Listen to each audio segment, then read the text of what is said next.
Bonsoir à tous, il est 22 heures. Voici les titres de cette édition.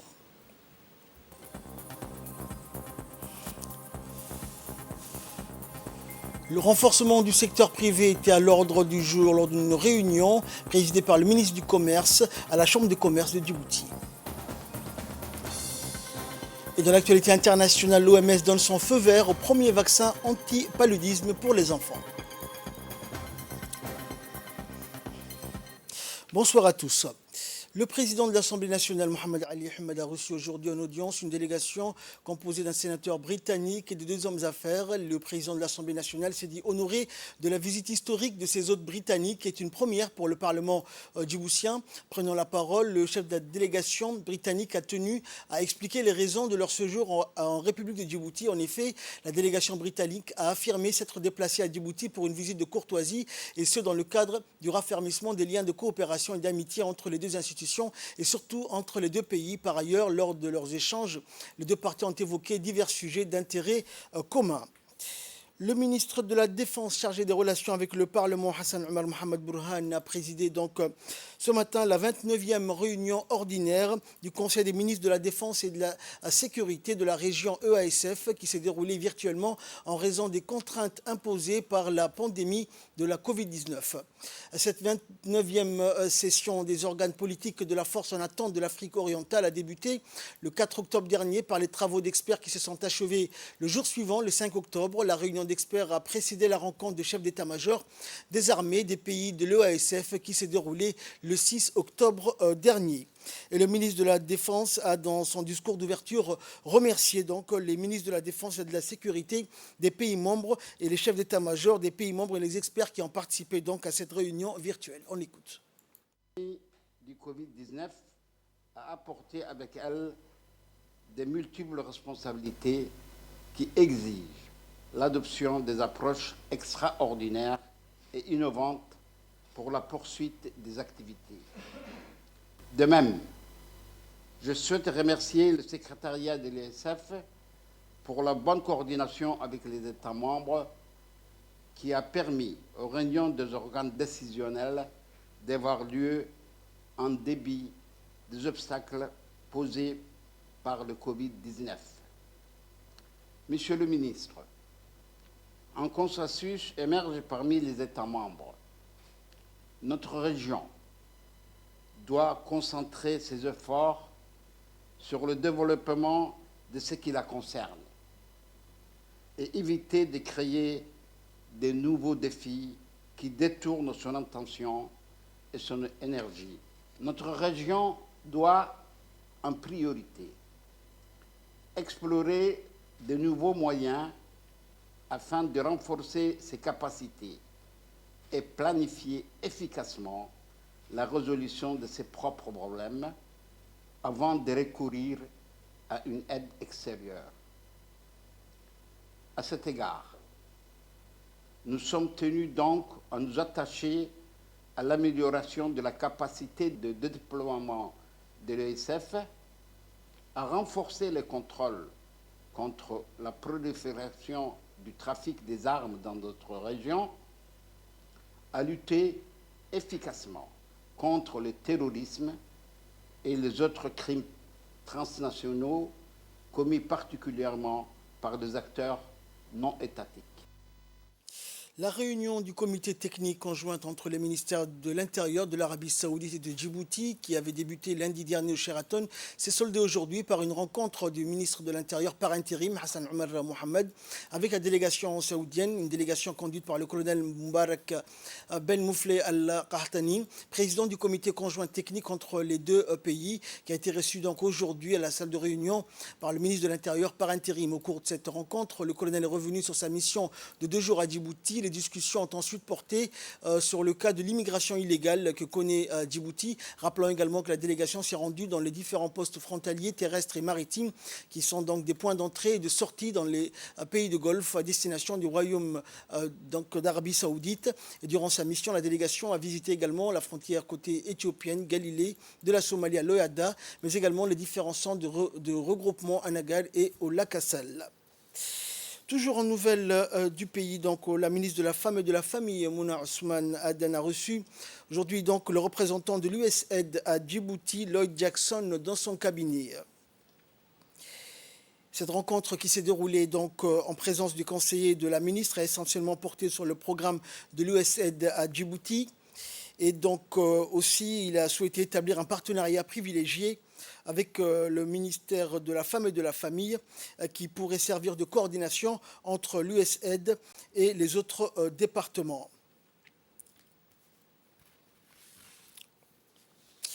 Le ministre du Budget a également donc reçu une délégation aujourd'hui, ce matin donc dans son cabinet, une délégation de parlementaires et d'hommes d'affaires britanniques conduite par Lord Stuart Pollack, membre de la Chambre haute britannique. Les deux parties ont échangé sur les opportunités d'investissement dans notre pays, mais également sur le renforcement de la coopération djibouto-britannique, notamment dans la diplomatie, le commerce et le développement économique. Et ont participé donc à cette réunion le secrétaire général par intérim, Ahmed Mouyalé, le chef de cabinet, Mohamed Saïd, le conseiller en charge de la politique fiscale et le conseiller technique du ministre du Budget. Dans l'actualité également, le ministre de l'Éducation nationale et de la formation professionnelle, Moustapha Mohamed Mahmoud, a reçu dans son cabinet aujourd'hui une visite du responsable adjoint de la division éducation, formation et emploi de l'AFD, Laurent Cortez. La rencontre s'est déroulée en présence de la directrice de l'Agence française de développement et du secrétaire général du MENFOP, ainsi que des représentants de l'UNICEF et de l'AFD. Les discussions ont ensuite porté sur les nouveaux projets de partenariat entre l'AFD, le MENFOP et l'UNICEF sur l'ensemble des problématiques liées à la scolarisation des jeunes filles dans le milieu rural, mais aussi sur le projet de transport logistique afin d'apporter une assistance au nouveau centre de l'enseignement technique de la formation professionnelle. Après un mot de bienvenue, Laurent Cortez a rappelé le contexte de la mise en œuvre du nouveau projet de l'éducation en faveur des jeunes filles, mais aussi la supervision des autres projets éducation de la formation professionnelle. Le ministre de l'Éducation a pour sa part donc longuement souligné les problématiques liées à la scolarisation des jeunes filles. Il a indiqué également que le MENFOP tient à accompagner les jeunes filles dans le milieu rural, à bénéficier d'une scolarité de qualité et inclusive pour tous les enfants du pays. Le ministre a rappelé enfin que ce projet qui met l'accent sur la scolarisation des enfants, l'insertion économique des jeunes en situation vulnérable avec un accent particulier sur les dimensions genre et petite enfance. Le ministre a enfin exprimé ses sincères remerciements à l'AFD et au gouvernement français ainsi qu'à l'UNICEF pour leur partenariat et leur soutien précieux dans les ambitions de renforcement de la qualité de l'école djiboutienne. De l'UNICEF pour mettre en œuvre ce nouveau projet et puis aussi faire la supervision d'un autre projet sur la formation professionnelle. Le ministère du Commerce et du Tourisme, en collaboration avec la Chambre de commerce de Djibouti, a organisé ce matin une réunion de concertation avec les commerçants à la Chambre de commerce. Une réunion qui a été présidée par le ministre du Commerce et du Tourisme et une réunion qui a vu la participation du président de la Chambre de commerce de Djibouti ainsi que des commerçants djiboutiens. L'objectif étant donc de trouver ensemble des solutions durables pour doter notre pays d'un stock stratégique de denrées alimentaires et lutter contre les hausses de prix non justifiées. Le gouvernement djiboutien ne cesse de déployer des efforts pour maintenir un niveau de taxation très bas pour ces produits vitaux. Le président de la Chambre de commerce de Djibouti a souhaité donc la bienvenue au ministre et à sa délégation et a souligné que cette réunion avec les commerçants était d'une importance capitale. Lié aux problématiques des denrées alimentaires et particulièrement aux produits alimentaires de base et de première nécessité. Suite à notre concertation et à la réunion de discussion que nous avons eue au cabinet du ministre, nous avons bien voulu aussi souhaiter échanger sur l'ensemble des importations et demander aux opérateurs d'être parmi nous pour que nous puissions avoir un échange cordial et surtout, je dirais, professionnel pour que le ministre aussi comprenne les problématiques, que vous aussi, vous entendiez le message du ministre pour que nous puissions avoir un échange fructueux. En nouvelle nationale, toujours près, donc le président de la Chambre de commerce de Djibouti, le ministre du Commerce et du Tourisme, a dans un mot prononcé à cette occasion salué l'esprit commercial et le professionnalisme dont ont fait preuve les commerçants djiboutiens dans l'accomplissement de leurs activités. Les scolaires de mon département ont constaté ces dernières semaines des hausses généralisées et non justifiées sur les prix de certains produits de grande consommation notamment les produits alimentaires de première nécessité et les matériaux de construction.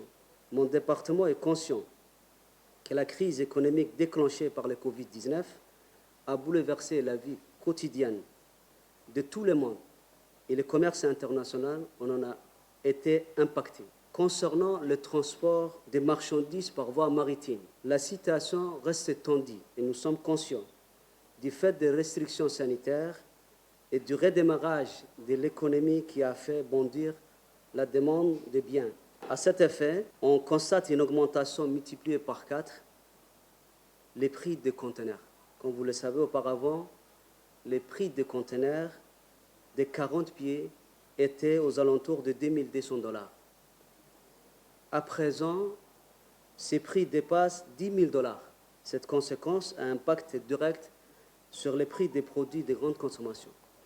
Comme vous le savez également, les pénuries de matières premières ces derniers mois ont provoqué des hausses sur les prix des denrées alimentaires au niveau mondial. Et comme cette pénurie va perdurer à certains temps, les commerçants, la Chambre de commerce et le ministère du Commerce également doivent appuyer les efforts du gouvernement dans son objectif prioritaire d'assurer à la population djiboutienne l'accès à tout moment aux aliments nécessaires. Par conséquent, il est donc souhaitable que les importateurs grossistes de constituer en urgence un stock de 6 mois de denrées alimentaires de première nécessité pour éviter des ruptures et pallier ainsi à l'envolée des prix. Mon département va mettre en place des mécanismes visant à faciliter les importations des produits alimentaires de base, principalement en ce temps de pandémie de la Covid-19, afin de garantir la disponibilité des aliments sur le marché. Enfin, j'exhorte les commerçants à plus de responsabilités, au respect des prix homologués par le ministère du Commerce. Et c'est conformément à la réglementation commerciale en vigueur de s'abstenir de toute concurrence déloyale, des abus de position dominante ou des ententes qui fausseraient le jeu de la libre concurrence entre les principaux acteurs économiques du pays, pénalisant de fait les consommateurs djiboutiens en général. Et le ministère de la Santé donc, nous fait le point de la situation épidémiologique concernant la pandémie de la Covid-19. Un point de presse donc, journalier qui nous est lu par le secrétaire général du ministère de la Santé. Jeudi 7 octobre 2021, la situation épidémiologique en Djibouti se décline ainsi. 59 patients déclarés guéris, 858 tests réalisés, 63 personnes positives et nous n'enregistrons pas de décès. Le pourcentage de positivité, donc le taux de positivité est de 7,34%. Quant au nombre de vaccinations, nous enregistrons actuellement 46 684 personnes vaccinées avec 732 personnes en 24 heures. Nous continuons donc de mobiliser toutes les forces vives de Djibouti au sein de la population pour accompagner les efforts des autorités sanitaires afin d'améliorer la couverture vaccinale de notre population. Il s'agit de seuls moyens, comme on le répète sans cesse, pour limiter l'extension de cette pandémie. Quant au bilan global, il est de 225 703 tests réalisés, 13 179 personnes diagnostiquées positives et 12 662 personnes guéries, 174 décès depuis le début de la pandémie. Restons vigilants, protégeons-nous et protégeons les autres. Vaccinons-nous tous. Merci.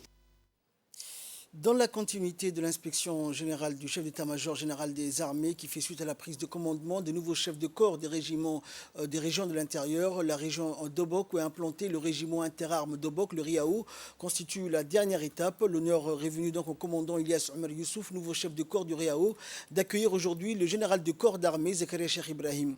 Cette inspection générale a pour objectif de faire un point de situation de l'ensemble des personnels, matériels et équipements en dotation au régiment d'Obok. Aussi, cette inspection permet d'avoir un aperçu des différentes installations du corps. Le RIAO est situé dans une portion importante et hautement sensible de notre pays étant donné sa position frontalière. Et dans son déplacement, le général donc était accompagné du colonel Abdurrahman Ali Kahin, directeur général de la police nationale par intérim, du commandant de la garde-côte et des officiers de l'état-major général des armées. Notons également la présence du préfet d'Obok et du président du conseil régional des Oukal de la région.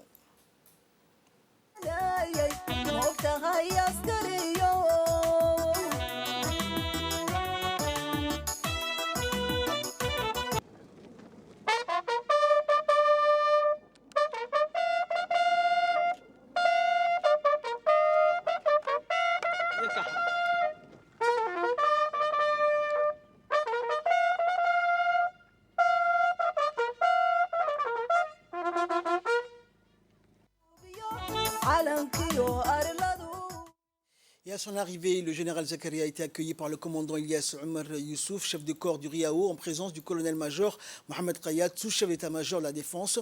Et après les salutations d'usage, le général a entrepris la revue des troupes du régiment d'Obok. Une délégation restreinte des officiers supérieurs de l'état-major général des armées fermait le dispositif.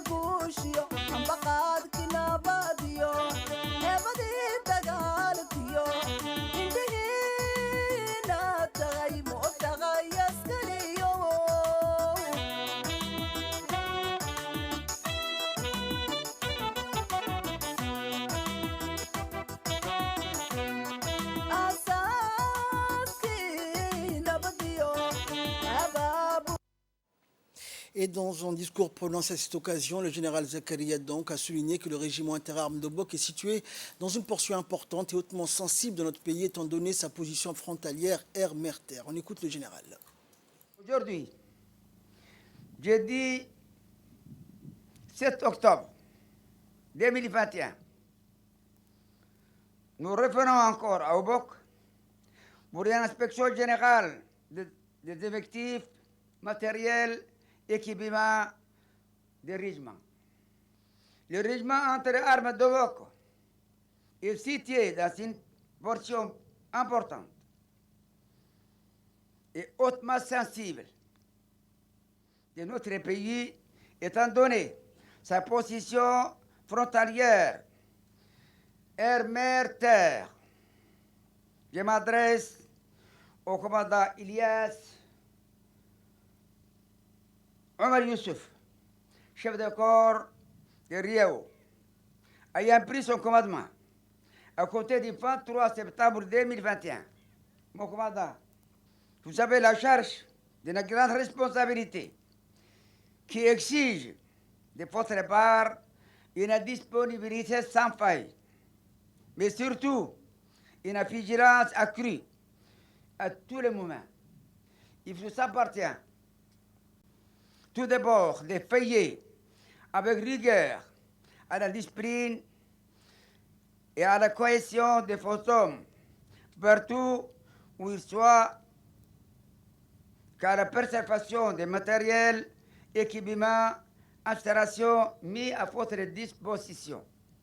Aussi, il est de votre devoir de prendre les dispositions nécessaires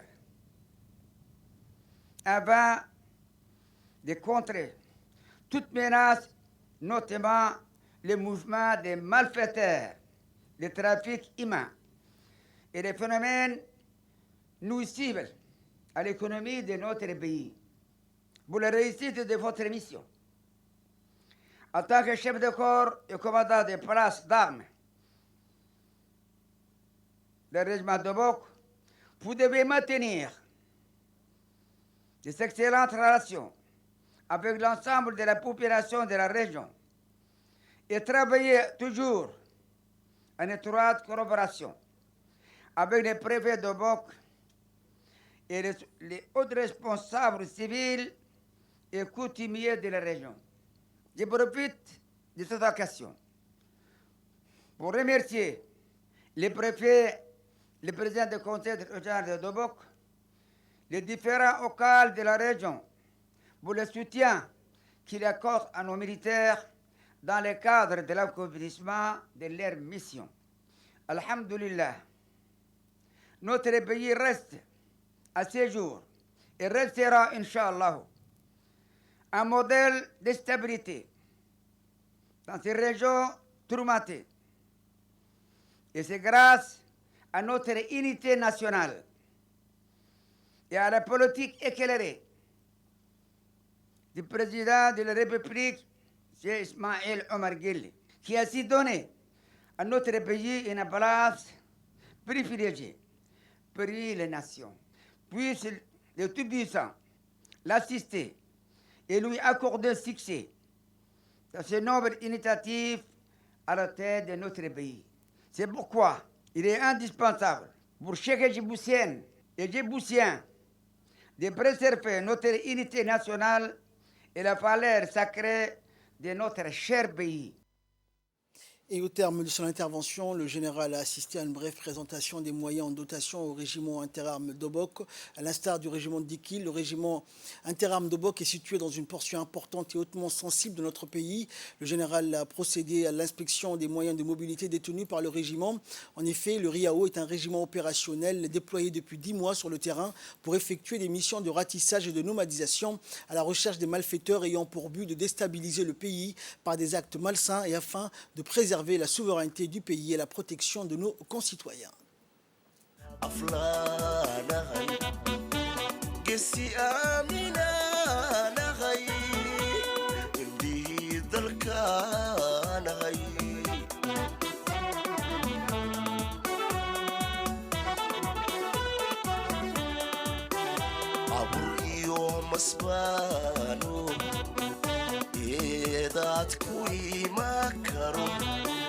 عبر يوم مسبانو إذات كوي مكرو عبغا دلكنيو هو أني غايتالين عرمها كصبحة كأتكين يا نغي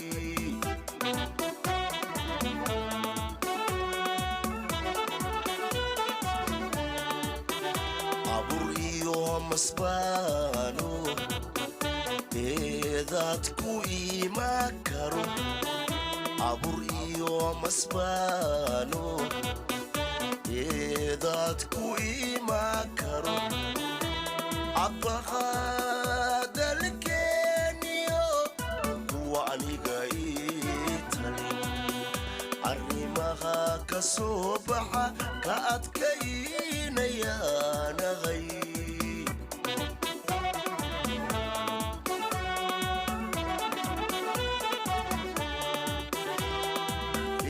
كإنسان كله لهي إن الكليدين وحديقو وقاتا وتكور قبوذا.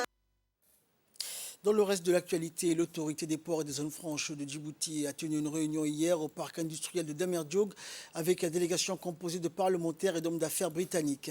Conduite par Lord Polak, cette délégation est arrivée à Djibouti pour une visite de 2 jours durant lesquels ils vont rencontrer les officiels djiboutiens et le monde des affaires. Une réunion donc d'aujourd'hui a porté sur plusieurs projets structurants développés en cours par l'autorité des ports et des zones franches et les opportunités s'offrant aux investisseurs britanniques. La délégation a ensuite visité tour à tour les différentes installations portuaires et les zones franches. Enfin, pour clore l'actualité nationale, une mission du ministère de la Santé conduite par le coordinateur national de ce département à la campagne nationale de vaccination anti-Covid s'est rendue hier à Ali Sabié. Les membres de celle-ci ont procédé au lancement de la campagne de vaccination anti-Covid au centre médico-hospitalier d'Ali Sabié, rappelant que l'endroit a été dédié à la lutte anti-Covid-19 dès les premiers cas d'apparition en avril 2020 dans cette région du sud du pays. Notamment, ces locaux servaient de centre de quarantaine pour les premiers patients testés positifs. Le dispositif d'administration des doses des différents types de vaccins, à savoir celui d'origine chinoise, le vaccin Covid-19 Verocell du laboratoire Sinovac et celui de fabrication américaine appelé Janssen, est composé d'un bureau d'enregistrement des données personnelles des vaccinés, d'un autre bureau pour la livraison du pass sanitaire, d'un coin de consultation et d'un autre coin pour l'administration du précieux liquide sauveteur contre le risque mortel de la pandémie mondiale.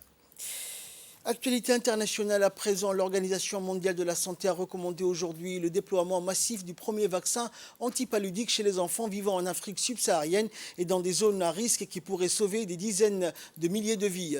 Le vaccin antipaludique tant attendu par les enfants est une percée pour la science, la santé infantile et la lutte contre le paludisme, a déclaré le directeur général de l'OMS, Dr Tedros Ghebreyesus. Un enfant meurt toutes les 2 minutes du paludisme dans le monde selon l'OMS. Et maladie très ancienne signalée dès l'Antiquité, le paludisme se manifeste par de la fièvre notamment et des maux de tête. Le RTS, qui est un vaccin qui agit contre un parasite transmis par les moustiques, le parasite le plus mortel à l'échelle mondiale et le plus prévalent en Afrique. Fin de cette édition, merci de l'avoir suivi. Excellent week-end sur Télé Djibouti.